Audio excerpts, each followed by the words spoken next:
Evan, a newcomer to the sleepy town of Harper's Glen, was a tall and extremely handsome young man. Intrigued by local customs and eager to impress his new love interest, Mia, he planned the perfect Valentine's date at the abandoned Harper Mansion, rumored to be the heart of a curse.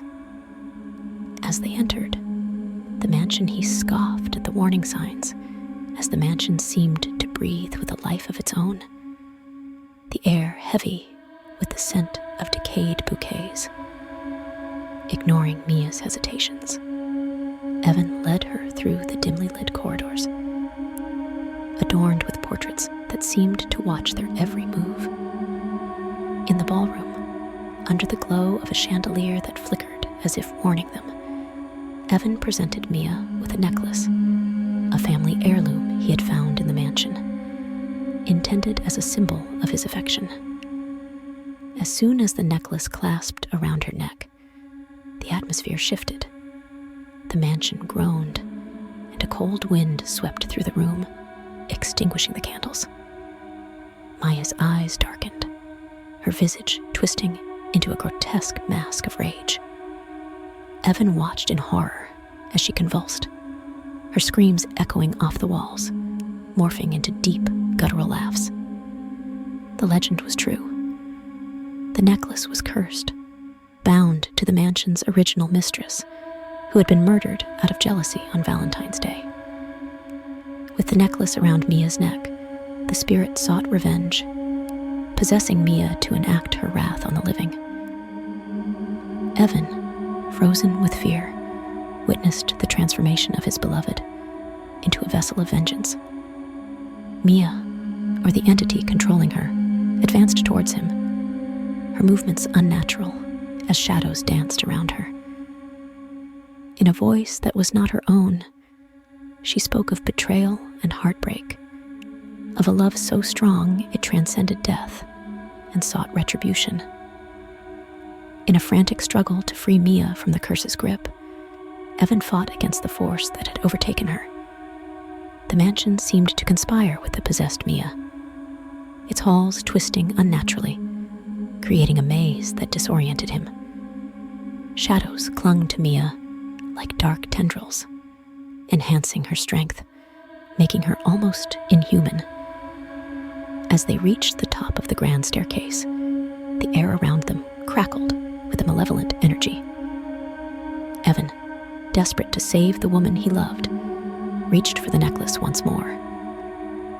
But the mansion had other plans. The floor beneath them groaned and shifted, as if alive, tilting dangerously, in a sequence of events that seemed choreographed by the mansion itself. Evan lost his footing. His hands, still reaching out to Mia, found only air as he stumbled backward. Time slowed as he fell, crashing through the banister and plummeting to the foyer below. The sound of his body hitting the broken wooden handrail, which penetrated his torso, echoed through the silent mansion like a macabre symphony. Mia, still under the curse's control, watched impassively from above.